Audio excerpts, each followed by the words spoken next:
Magandang araw po sa ating pong lahat, sa mga kapitbahay natin sa Pangarap, Barangay 181 at Barangay 182. Magandang araw po sa inyong lahat. Kamusta po kayo dyan?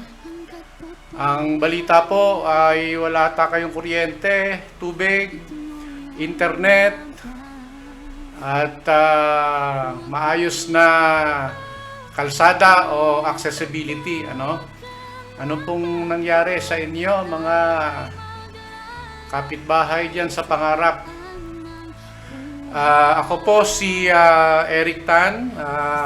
Pinanganak po ako dyan sa 247 Ilang-Ilang Street, Pangarap Village. Caloocan North na ngayon yan eh. Kami po ay bandang sa boundary ng Barangay 181 at Barangay 82 kasi yung kalsada po namin Sampaguita Street yun eh. Mula doon sa Dao papunta doon sa school, elementary school, kala Ma'am Cesar, yun po ay Sampaguita Street. Pag sa kaliwa ka, Barangay 181. Pag sa kanan ka, Barangay 182. Natira po kami doon sa dalawang parte ng property na yon, At doon na rin po ako pinanganak, doon na rin po ako hinulma. Papakita ko mamaya yung aking birth certificate na katunayan na doon ako iniluwal ng aking ina. Pero ang mahalaga ngayon, pag-uusapan po natin yung ating pinaka pinupunto sa araw na ito. Sana po ay makapagbigay ng kaliwanagan sa inyo, ako po matagal na rin ako nagmamasid diyan sa ating kalagayan sa ating lugar diyan. Ngayon lang po ako siguro magsasalita ng ganito kasi siguro nasa hustong gulang na ako, 45 years old na tayo at marami na rin tayong napapakinggan ng mga bali-balita, Pwera pa noong panahon ng aking magulang na lalaki na siya nag-aasikaso noong property dyan sa Pangarap. Bigyan ko po kayo ng mga mahalagang pointers. Gusto ko pong umpisahan doon sa PD 293 na pinaka talagang dahilan bakit tayo napunta sa Pangarap. Kasi yung ating mga magulang naman ay nananahimik sa Malacanang, doon sa Malacanang part at doon sa Otis, alam ko, ginambala tayo ng Pangulo ng Pilipinas ng mga panahon na yon at inutusan tayo base doon sa PD 293 na kanyang presidential decree. Kaya po tayo napunta dyan, tayo po ay sumunod. Tayo po ay masunuring citizen ng bansang Pilipinas noong panahon na yon, particular yung aking mga magulang. Kaya po kami napunta dyan. Wala po kaming nilalabag na batas, kami po ay sumusunod sa batas noong mga panahon na yon. Kaya kami po ay napunta sa Pangarap Village, Barrio Makati po pa yan noong mga panahon na yon, 1972. Yan po ay parte ng Tala Estate, under ng prior land. Okay? So yan po ang niyan. Ngayon, ako po sinasabi ko hindi po ako sabi nating ultimate na credible na magsalaysay ng ganitong ating usapin sa Pangarap. Kaya po ako i-encourage ko kayo, hinahamon ko kayo, yung sa mga nakikinig o nanonood sa atin. Kung meron po akong maling nasabi, pwede naman pong punahin. Welcome po tayo sa pagpuna. At para matutuhunan natin din o ma-adjust natin yung ating statement. Okay po ba yun? Pero kung tama po yung binabanggit ko, palakpak po. Purihin po ang Panginoon o purihin ang Diyos. Umpisa na natin, Ang PD 293 ay kung ating pong iisipin, yan po ay parang Magna Carta, kumbaga yun ang preamble, Kumbaga sa bansa, yan ang ating saligang batas o constitution, no, ng ating community dyan. Sapagkat sa pamamagitan ng PD 293, kaya po tayo nandyan. Ano? At ating pong hihimay-himayin mamaya, titingnan natin mismo yung declaration ng Pangulong Macoy noong panahon ng PD 293, 1973 niya diniklara yan eh.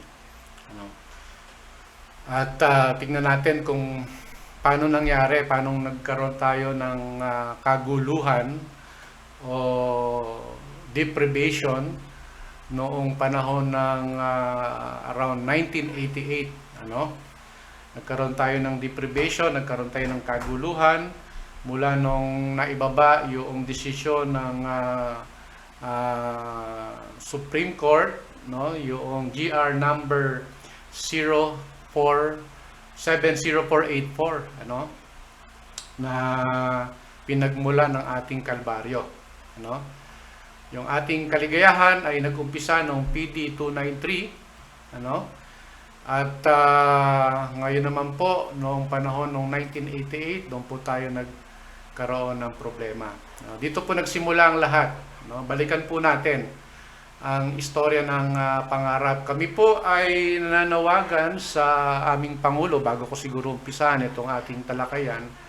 Nakikiusap po kami na tulungan po kami ng aming Pangulong Duterte, sapagkat nalalaman namin na ito na lang po yung aming pinakapinal na option para po manatili po ang hustisya at ang kapayapaan sa aming lugar. Kinakailangan na po ng intervention ng ating Pangulo, kasi po lahat po noong pwede namin pong gawin sa mga nakalipas na mga panahon, po 45 years na, kulang-kulang 5 dekada na, ginawa na po namin. Pumunta na po kami sa korte, kinausap na po namin yung mga LGU leaders natin, kinausap na rin po natin yung mga political leaders natin dito, nagpaturong na rin tayo sa mga ibang mga komisyon ng gobyerno at iba pang mga media. Pumunta na kay Tulpo, GMA7, ABS-CBN2, lahat na nang pwede sigurong puntahan ay napuntahan na po ng aming mga kasama diyan sa pangarap. At ang hindi na nga lang po namin na pupuntahan ay ang puso ng Pangulo. Ito po ay isang pagtatry o pag-attempt po sa inyo, Pangulong Presidente, Tatay Digong, na maintindihan niyo po yung aming sitwasyon sa Pangarap Village o Barangay Makati po. Dalawa pong barangay yan, Barangay 181 tsaka Barangay 182. Dito po kami, Tatay Digong, sa bandang norte, Caloocan North. Boundary po kami ng San Jose del Monte, Bulacan, at kami po ay pasok doon sa Tala Estate Land. Dito po kami, Malaria, yan po yung aming mga kapitbahay, Bunkers Village, yan po. Sa may watershed po ng La Mesa Dam, dito po kami, banda Tatay Digong.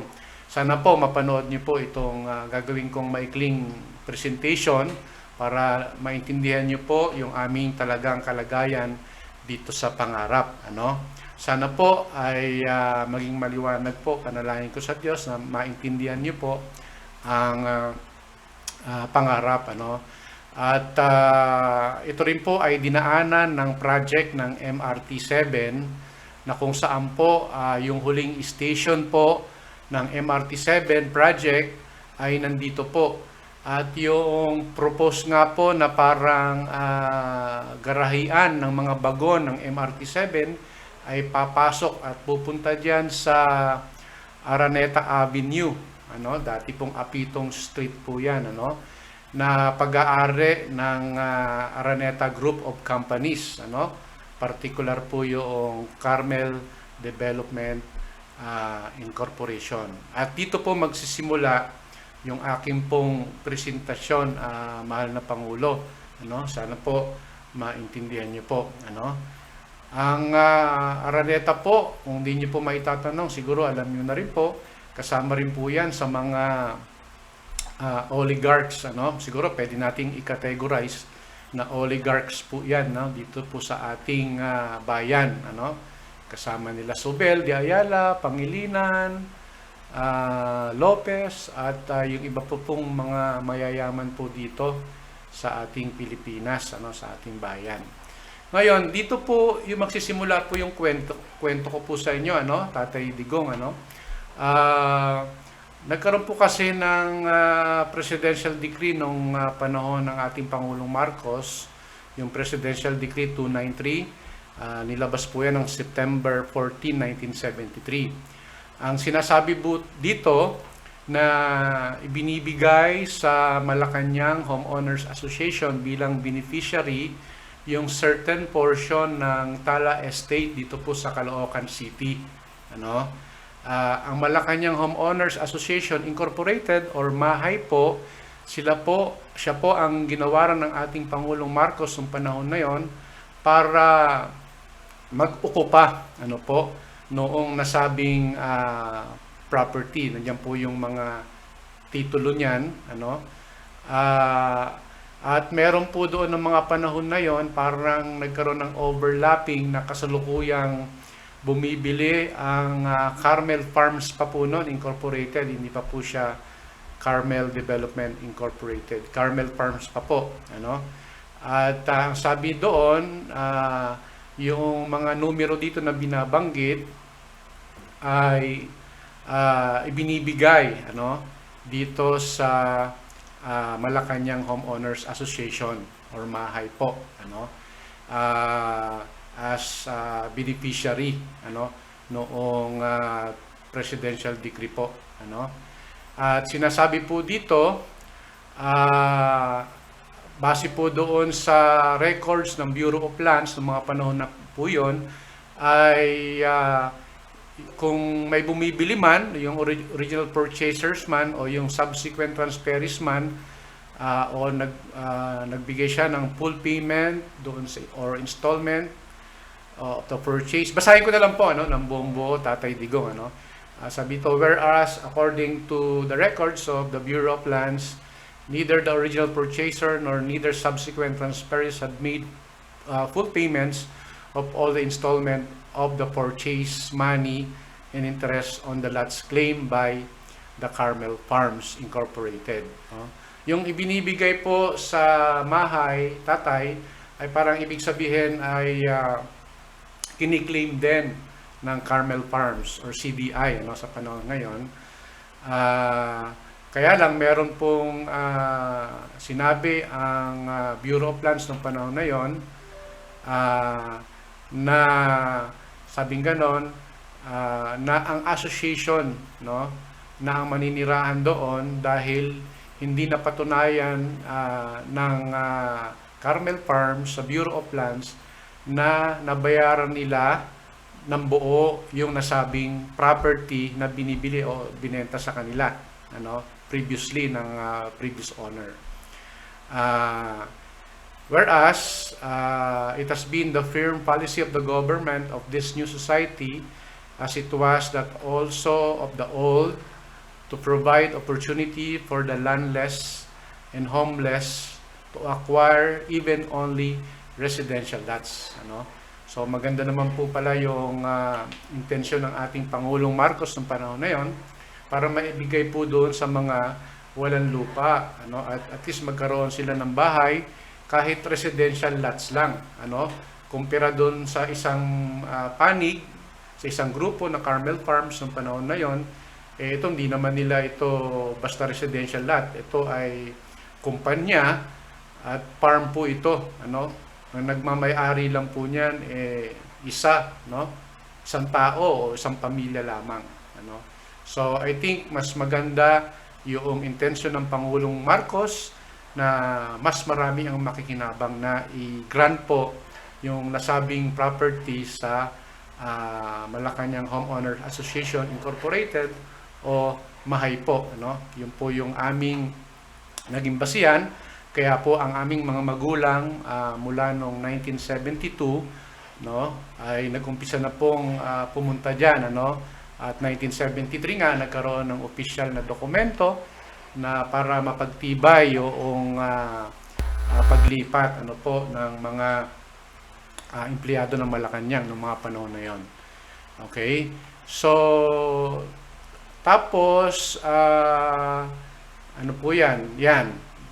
So yung transfer certificates title na number 62603,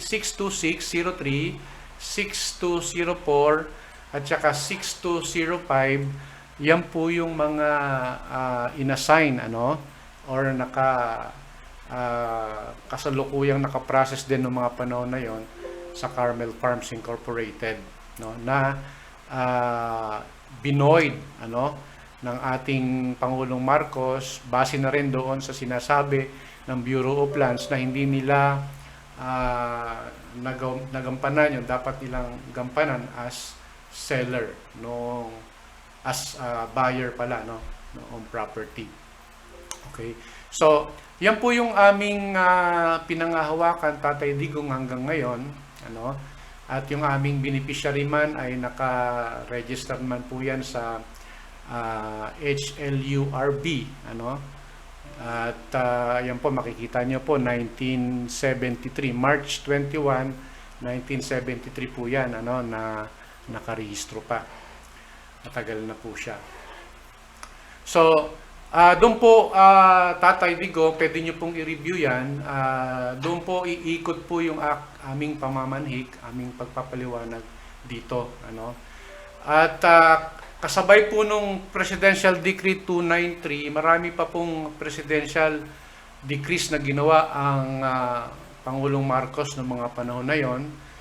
Yung Presidential Decree 292 ay ginawa din po yan na nag-authorize at mag-grant ng tax exemption po doon sa tinatawag na Aquaculture Department of the Southeast Asian Fisheries Development Center of the Philippines, ano, na tinatawag na SIFDEC. Okay? Nagawa po yan noong January 16, 1968. So may tax exemption po.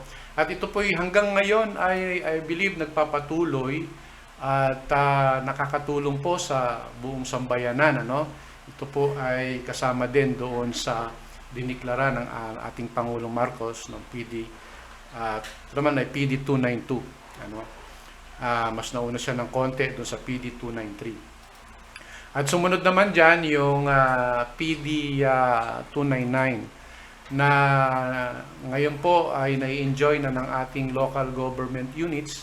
Diyan din po ginawa yung barangay, ano, yung dating tinatawag na citizen assemblies ay nag-isang opisyal po na barangay, ano, at nagkaroon po ng mga barangay chairman, nagkaroon po ng barangay council o leaders, ano po, dahil po dito sa PD 299, ano, na ginawa ng ating Pangulo. At ang isa pa po itong PD 303, ano, yung excluding from the properties transferred to the Land Bank under Republic Act number 6390, na kung saan yung Presidential Security Command o I believe sa panahon natin ngayon yung PSG na mga empleyado ay diyan po inilipat upang sila po ay magkaroon ng sariling tinutuluyan po diyan po sa may malapit po sa Malacanang yan, diyan po sa may Pandakan po ata, Otis, ano, hindi po ako nagkakamali. So kasama po yan na Presidential Decree din, 303, nung panahon na yun. Same year po yan, 1973. At yung sumunod naman po, Presidential Decree number 342, yung creating and establishing the Philippine Center, no, for Advanced Studies at the University of the Philippines. Defining its organization, powers and functions and responsibilities. Kasama po yan, same year po yan, ano. Yan po nagkaroon ng advanced studies doon sa loob ng University of the Philippines dahil po sa Presidential Decree number 342. Bakit ko po sinasabi po yung mga yan, Tatay Digong? Kasi po Ang nangyari po dyan, noong 1988, kaya ako po binabanggit, nagkaroon po ng Supreme Court decision po nung panahon nila Chief Justice Tihanki, Narbasa at Feliciano, dito po sa hinain ni Roman Tuason at Remedios Tuason, BS, Register of Deeds, Caloocan City, Ministry of Justice, and the National Treasurer. Naghain po sila ng case. Ang petitioner intervenor ay si Orlando Rayos po, ang siyang petitioner intervenors. At ang respondents naman, ito po si Tomasa Bartolome, in her own behalf and behalf of the other members of the Consuelo Heights Homeowners Association. At ito po ay akin pong parang pasensya na po kung kasi ito supposedly hindi na dapat ito parang i-contest pa kasi meron ng desisyon ng Supreme Court Pero gusto ko lang po siguro ipapansin sa inyo na marami pong nakita ako. Komento ko lang naman po ito, pwede naman pong i-contest. Pero bilang sa normal po na tao, gusto ko pong parang ipaliwanag din yung side ko. Siguro itanong ko, bakit nagkaroon ng ganong decision yung GR number 70484 noong January 29, 1988 in favor of Tuason family, against doon kay Consuelo Heights Homeowners Association na pinapangunahan niya ni Mr. Tomasa Bartolome. Kasi po dito marami po akong nakitang parang may loopholes. Unang-una, nung chinek ko po yung Consuelo Heights Homeowner Association, wala pong lumabas dito sa HLURB. Hindi po sila registered, hindi katulad po nung Mahay. So, kaya tanong, pwede po ba na irepresenta ni Consuelo Heights Homeowner Association ang isang kaso na wala naman po siyang legal entity, noong mga panahon na yon hanggang ngayon? So, yun po yung unang tanong ko po kasi mas alam niyo po yan, Tatay Digong, kasi lawyer po kayo yun lang po ang tanong ko, kung ano bang natin diyan, parang pagtingin, Kasi ang pagtingin namin po dito, ako personally, parang anong nangyari na lang to dahil yung aming kalaban ay may pera, isa po siyang oligarch, parang namoro-moro po itong aming kaso na ito, Yung po yung initial naming parang pag-intindi o pag-aanalisa sa aming maliit na kaisipan. Kaya po kami po ay nagtatanong po ngayon kung pwede po magtanong kung bakit ganun po ang nangyari. At ang nangyari nga po dito, kiniklaim noong Tuason na meron daw po silang 8,756 square meter doon sa nasabing subdivision, doon nga po sa Pangarap Village, sabi dito, binili daw nila yung pera nilang nakuha noong April 6, 1965 kay Carmel Farms Incorporated, at doon po sa virtue ng sale na Carmel Torrents daw po, title number 6407, ay binigyan po, nag-issue sila ng titulo under kay Tuason. At pagkatapos nga daw po ng 8 taon na laman ni Tuason na yung kanilang property ay hindi naman sa kanila, na-award na pala sa Malacanang Homeowners Association. Nagtataka lang po ako dito, Tatay Digong, baka pwede uli magtanong, bakit ang tagal naman nilang malaman? Bakit some 8 years pa thereafter? Hindi ba nila nalaman after a year or after 2 years na nagkaroon ng PD 293 ang ating Pangulo? Bakit after 8 years pa bago nila na laman? At tapos noong 1988, that was 14 or 15 years ago, at saka sila naghain nung kanilang kaso o petisyon sa Supreme Court. At saka nung mga panahon po ng 1988, wala na po yung ating Pangulong Marcos, ibang pamamahala na po yan, panahon na po ng Presidente Cory Aquino. So yun lang po ang tanong ko, bakit may timing na gano'n, bakit doon pa, anytime naman nung mga panahon ng Pangulong Marcos, pwede naman sila mag-apila, 8 years nalaman na pala nila.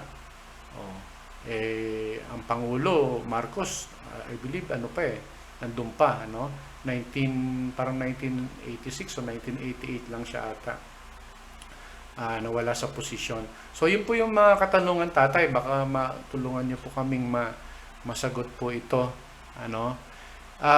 tapos ang sinasabi dito ay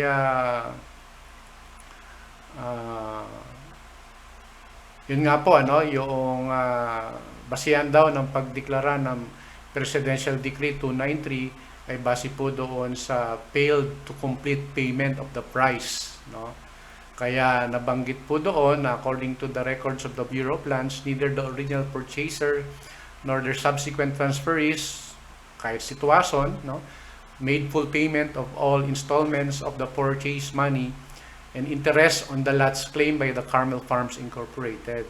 So including those which the dwellings of the members of the said associations. Hence, the title to said land has remained with the government, and the land now occupied by the members of the said association has never ceased to form part of the property of the Republic of the Philippines. Okay, yun po yung parang sinasabi nila na nangyari. Dito po wala po tayong argumento dyan o tanong, malinaw naman po. Dito po tayo magkakaroon ng argumento, doon po o question o pagliliwanag po dito po sa sunod na slides po natin.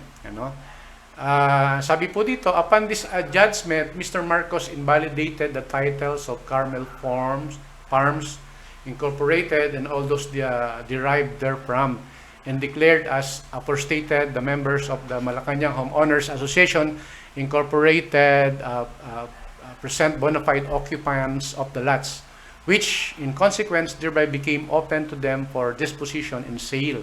So pwede na po nilang i-dispose at ipagbenta o bumili pursuant to Commonwealth Act number 32 as amended. Ito po yung parang ng judge it seems to have completely escaped parang concurring parang assessment no judge ng panahon na yun, seems to have completely escaped Mr. Marcos' attention that his decree contained contradictory declarations while acknowledging on the hand that lots in Carmel subdivision were occupied by the buyers thereof. So, occupied daw ng buyers. Ito po, medyo tanong ko din po ito kasi ako po, pinanganak na doon nung 1973, December 24. Hindi ko naman nakikita yan yung may-ari ng Carmel Farm doon Mga oligarch po yan Hindi po titira doon yan kasi ang Pangarap Village nung panahon na yun, bundok po yan wala pong kuryente. Meron po bang isang tuwason o mamaya po ipapasok ko yung salitang Greggy Araneta kasi tingin ko po ito ay pag-aari ng CDI, Carmel Development Incorporated, na alam naman natin sa pamilya po ng Araneta yan na ang pangunahing nag-ano po dyan na nag-iisip ay ito nga pong si Mr. Greggy Araneta. So mapansin ninyo ang naghain ng kaso po ay yung mga tuwason, tapos medyo may pahapyaw na dito si Carmel Subdivision. Ano? So mamaya lalabas po talaga yung totoong kulay nito na parang ginagamit lang po itong si Tuason para i-raise ang case ng Carmel Development Incorporated. Ano? Siguro parang tinatawag na forum shopping din, ano? Ewan ko kung tama yung aking pagkaintindi. Nagpo-forum shopping din, ano? Kasi later on dito po sa aking pagsasalaysa, makikita po natin na maghahain din po itong si Carmel Development Incorporated ng kaso o petisyon sa korte. Ito rin po ang content na ginagamit nila, ano? Itong naipanalo nilang kaso ng Tuason noong 1988, GR number 70484, ano, ito po din yung gagamitin nila later on. Mabuti na lang may internet ngayon kasi madali po natin nakukuha yung mga record. Hindi na natin kailangan pumunta sa Supreme Court o sa mga korte to request yung mga record agad-agad, ano? Nakikita po natin. So, balikan ko lang po itong sinasabi po dito. Ito po yung parang tinututulan nila ano.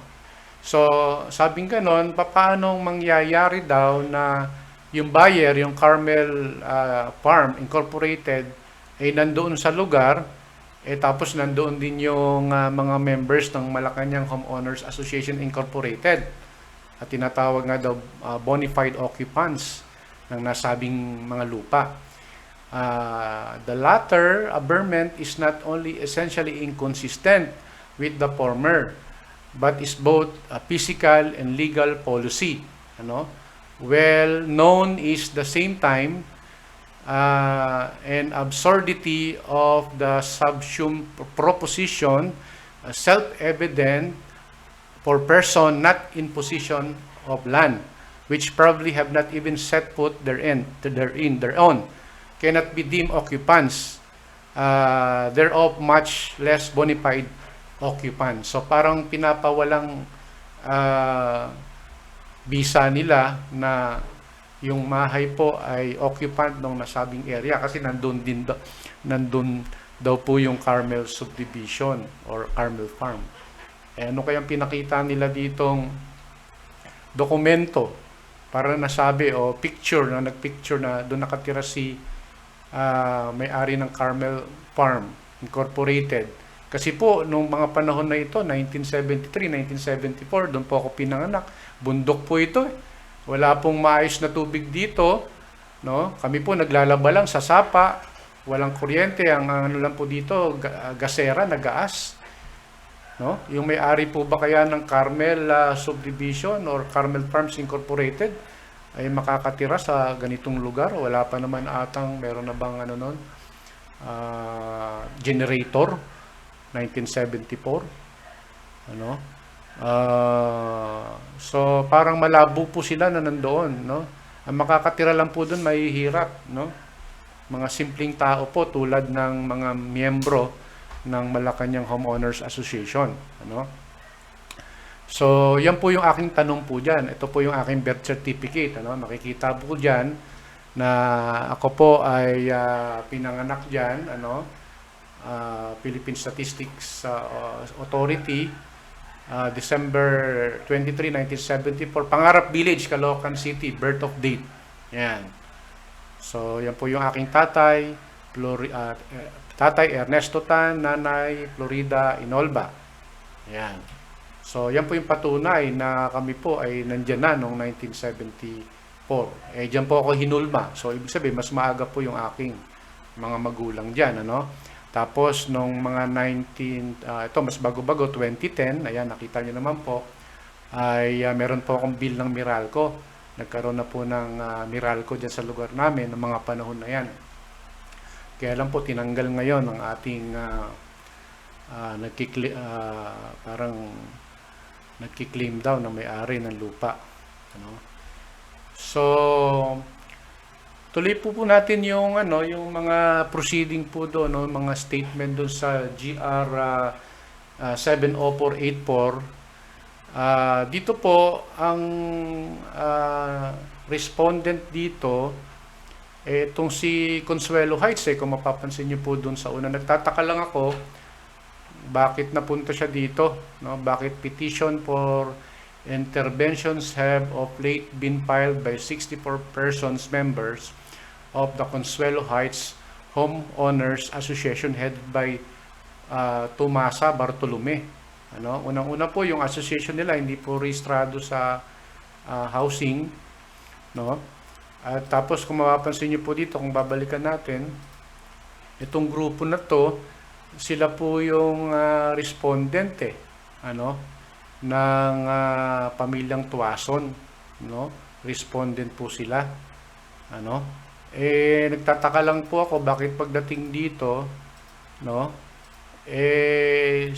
Sinasabi nila na nag-file sila, no, as petition for interventions of late been filed by 64 persons member of the Consuelo Heights Homeowner Association headed by Tomasa Bartolome.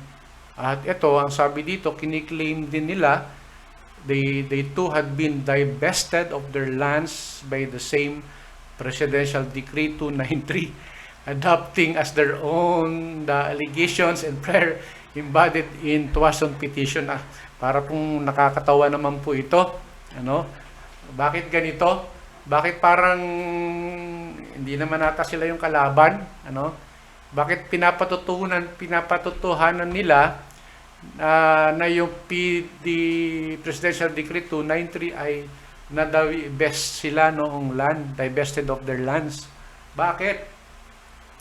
Hindi ba sila kasama dun sa sa beneficiary ng Mahay? Ano? Sila ba yung mga may-ari ng lupa doon, nakabilang doon sa mga TCT na nabanggit natin kanina? Kung ganon, lumalabas po na parang silang dalawa po na may pag-aari ng lupa doon sa TCT sa Carmel Farm, sila po yung naghain ng kaso, no? Silang dalawa. Ano pagtatalunan nila? Ano yung pagtatalunan nila? Ano?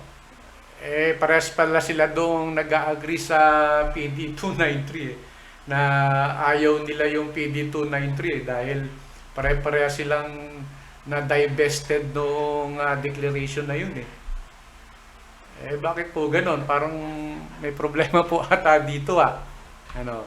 So, nakukuha niyo po yung punto ko, Tatay Digong. Ako po, hindi po ako lawyer pero sa aking pag-intindi dito, parang magkakampi sila ata, hindi sila magkalaban. Pumunta pa sila sa korte. Ano? Tapos, gusto ko po ring ipapansin dito, meron po kasing tinatawag din na land application by a corporation. Ito po ay nandito sa 1987 Constitution, Article 7 ba ito, Section 3, na sinasabi po dito, parang may limit po, no, yung pag-acquire ng isang kumpanya ng lupa. Ano? Parang sinasabi dito hanggang 12 hectares lang po ata. No? Ano ba to? May not least more than 500 hectares. Ano ba to?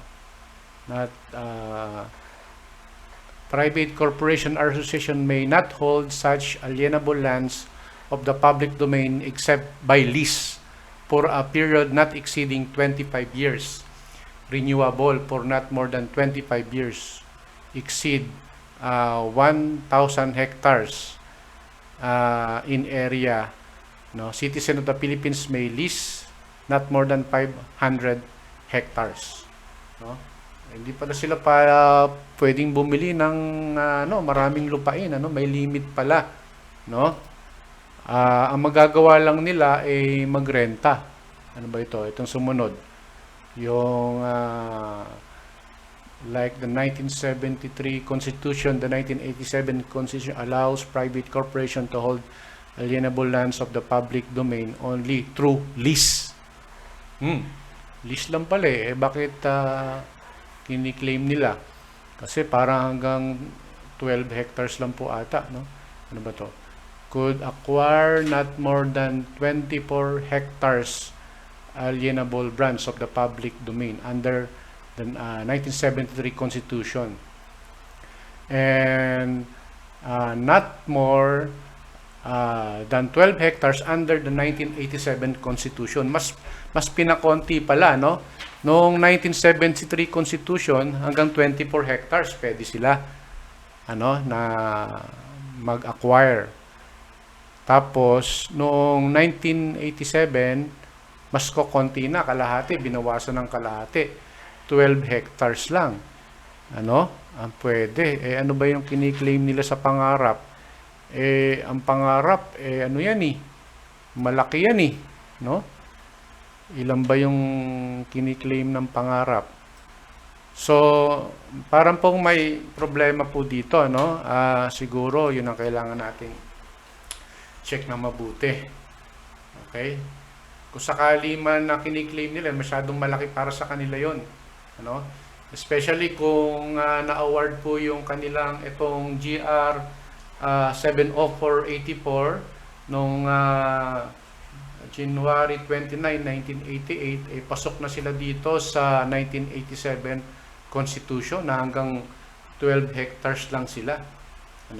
Sa bagay, ang pinaprant nila dito, hindi naman Carmel Development Incorporated. Ang pinarant nila muna si Tuason na meron lang 8,756 square meter lang. Wala pang 1 hektarya po, no? Yung kaya siguro hindi napansin o hindi na nabanggit kasi 8,756 square meter lang no? So matalino.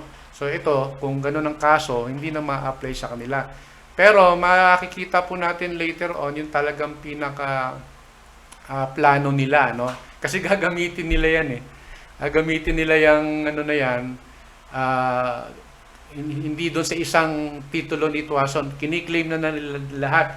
Yung lahat ng title na TCT number 62603, tsaka yung 62604, at tsaka yung 62605. Kiniklaim na nila lahat yan. Kasi parang pinagbenta lang nila dyan yung 62605 kay Tuason. Na kung yun nga yun, is 8,756 square meter lang yun. Wala pang 1 hektarya. At saka dito, kinote din nila doon yung Commonwealth Act number 32. May napansin din po ako doon, Tatay Digong, na sinasabi doon hanggang hanggang 10 hectares lang yung pwedeng ma-acquire doon sa, ewan ko po kung tama ako i-correct niyo po ako kung mali ako. Doon sa Commonwealth Act number 32 or CA number 32, hanggang 10 hectares lang. Kaya ang tanong diyan, kaya doon sa aming mga kasama, pinapacheck ko talaga gaano ba kalaki yung buong pangarap.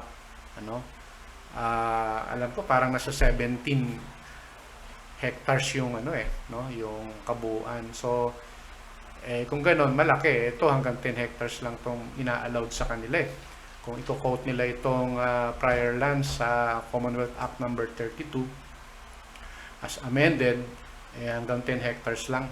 So itong mga katanungan ko po dapat na masagot po ito siguro. So isa pang yung nagpo-forum shopping lang sila kasi dito pinalabas sila nung una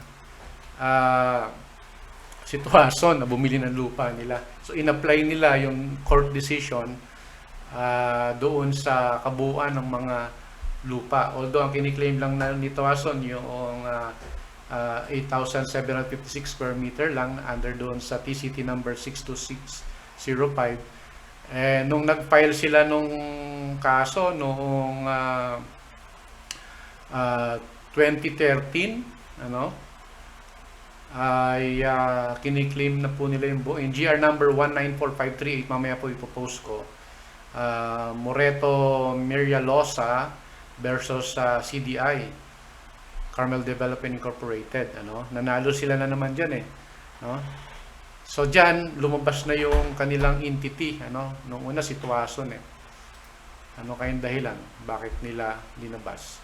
Ito po si Mr. Greggy Araneta, siya po yung may-ari ng Araneta Group of Companies, isa dyan yung Carmel Development Incorporated po, Tatay Digong, ano, baka pwede niyo pong maisama dito sa War on Oligarchs, yung isang tao na yan po, baka pwede, kasi pinapahirapan po kami, ano. Yan po nagkanda peste-peste yung ating mga 40,000 resident po ng Pangarap Village, Barangay 181 at Barangay 182. Ano, humahaba na ata yung ating talakayan. Mamaya-maya siguro i-stop ko na. Yun. So tapusin ko lang po muna siguro ito, ano, para maayos yung putol. Okay? Ito kasi yung sumunod na ano, in response doon sa court decision, itong GR number 7484, pumunta sila noong June 17, 2003, ano, 1988, 1999, 2000, 2001, 2002. 5 years ago after na magkaroon yung decision ng GR number 70484, pumunta sila sa Registry of Deeds sa Caloocan City. Ano, inutusan nila si Orlando Rayos, ano, upang ipabago yung annotation doon sa titulo nga ni Roman Tuason, ano. Base na rin ang ginagamit po nilang dahilan, yung GR number 7484 na sinasabi ng Supreme Court, ano. At kung mapapansin po natin dito, ito nga po sinasabi kong seat 62605 na pinapabago, ano. Kaya lang ito nadamay-damay na yung iba pang mga TCT, no. Gustong isama yung lahat ng TCT na yon, na technically kung ibinenta nila itong 62605 kay Tuason, kay Tuason yun, ba't kailangan isama nila yung TCT 62603 at saka yung 04? Bakit? Ano? Bakit? Ba't nasama yon? So makitang-kita mo na strategy lang nila ito, maliwanag naman, ano? Strategy lang nila. I think ang isa pong aming pag-analisa yung Tuason, I think hindi yan mga tunay na tao. Hindi ko lang alam kung nagpakita talaga sa korte yung mag-asawang Tuason o si Rayos lang ang humarap, kasi siya ang naging intervenor petitioner, ano. So ewan ko kung nagbigay din ng mga ano yan, o tinatawag na nag-ano rin sa court, nagbigay ng thumb mark o may picture, ano. Ang kutob po namin diyan, Tatay Digong, parang nagano lang yan, moro-moro, fictitious po yan, yung tao na yan, ano. Ginamit lang po yan para ipauna, no, nung Carmel Development Incorporated at makita nila kung mananalo o hindi. At saka po malaking factor din po yung panahon, ano. Yung panahon kasi alam naman natin na mataas yung panahon diyan na galit ang mga tao sa ating Pangulong Marcos, ano, dahil nanalo na nga itong sumunod na gobyerno. Sumama na ang imahen, ano.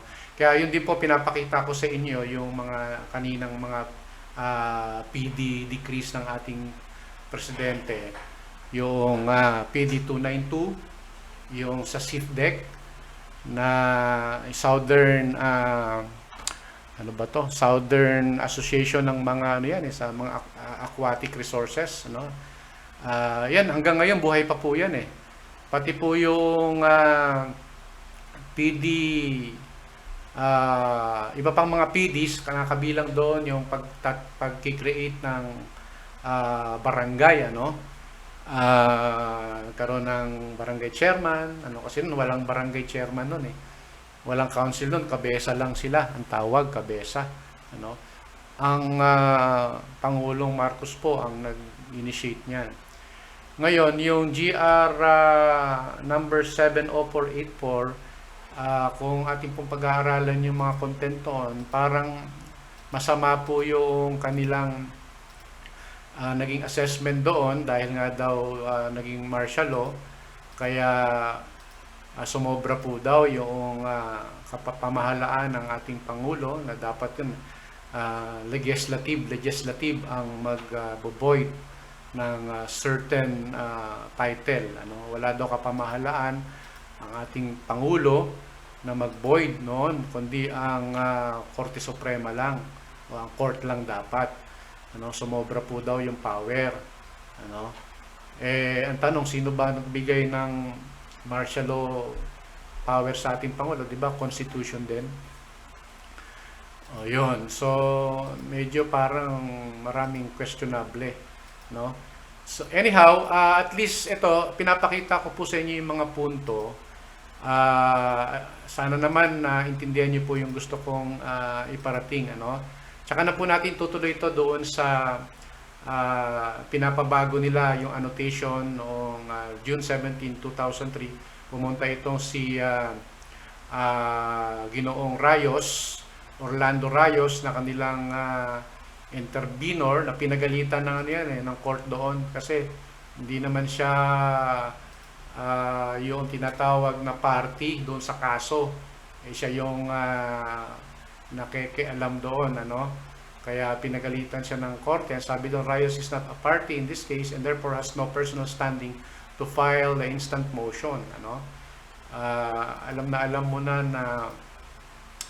may nag-uutos, So, siguro hanggang dyan lang po muna. Mahaba na po yung ating discussion. Sana naintindihan niyo po yung pinapakita ko. Medyo mahaba, pero sana pagpasensyaan niyo po na maintindihan niyo po yung senaryo na kami po ay napunta sa Pangarap Village, Caloocan City. Dalawang barangay po yan, Barangay 181 at Barangay 182, dahil po sa bisa ng PD 293. Kami po ay sumunod sa batas, sa Constitution, sa pamahalaan ng mga panahon na yon. Kaya po kami nandyan, hindi po kami ang mismong sarili namin na nagpunta dyan. Kami po ay sumusunod lang sa batas, ngayon matagal na po kami nakatira dyan, almost mula noong 1973. Ngayon bigla na lang noong 1988 may lumabas na ganitong case against sa amin. At maraming ang loopholes. Bakit Consuelo Heights ang respondent o ang kalaban nila? Dapat Mahay. Dapat ang dinimanda nila yung Mahay kasi siya ang direktang beneficiary ng PD 293. Tapos pinakita ko rin po sa inyo na marami pang marami pang PDs na ginawa ang ating Pangulo nung same year na yan, 1973. Kung i-void po nila yan dahil sinasabi nila unconstitutional, dahil nga daw ang Pangulo ay nasobrahan ng kapamahalaan, dapat tignan din nila yung ibang mga PD na kinreate ng Pangulo, tulad nung sa Presidential Security Guards na doon sila tumitira. Dapat tignan din nila yon kasi kasama rin yun yung barangay. Tanggalin nila yung barangay, unconstitutional na rin yung barangay, unconstitutional na rin yung SIFDEC, kasi lahat po yung ginawa nung presidential decree same year 1973, so yan, pag po natin, maaari pong mali po ako kasi hindi naman po ako lawyer, ako simpleng isang tao lang po na nag-a-analyze lang, nag-a-analyze, ginagamit ko lang po yung aking normal na utak. Ngayon, kung mali po ako, pwede nyo po akong turuan kung ano po ba yung tama. Ano po yung tama na dapat kong isipin kung mali po yung iniisip ko. So, yun lang po muna. Magandang araw po sa inyong lahat, mga kabarangay, dyan sa ating Pangarap.